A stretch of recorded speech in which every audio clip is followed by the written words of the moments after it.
fun with science. Making a homemade volcano. Have you ever wanted to see a volcano erupt right in your own home?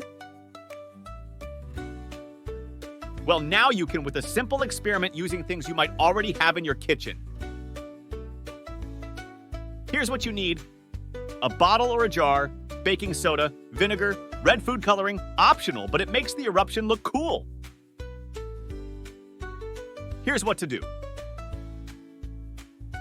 First, ask an adult to help you set up your experiment area. Put some newspaper or a tray under your bottle or jar to catch any spills.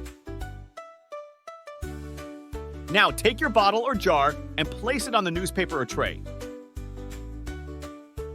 Next, add some baking soda into the bottle or jar. You can use a spoon to do this.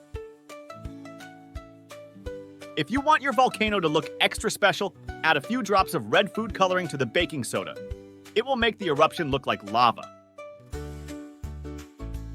Now for the exciting part. Pour some vinegar into the bottle or jar. Watch closely as the vinegar reacts with the baking soda. It will fizz and bubble up, just like a real volcano erupting. And there you have it, your very own homemade volcano. You can try experimenting with different amounts of baking soda and vinegar to see how big you can make your eruption. Just remember to have fun and be safe.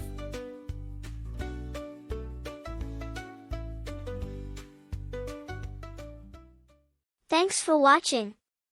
If you enjoyed the video, don't forget to hit like button, share it with your friends, and subscribe for more fun videos.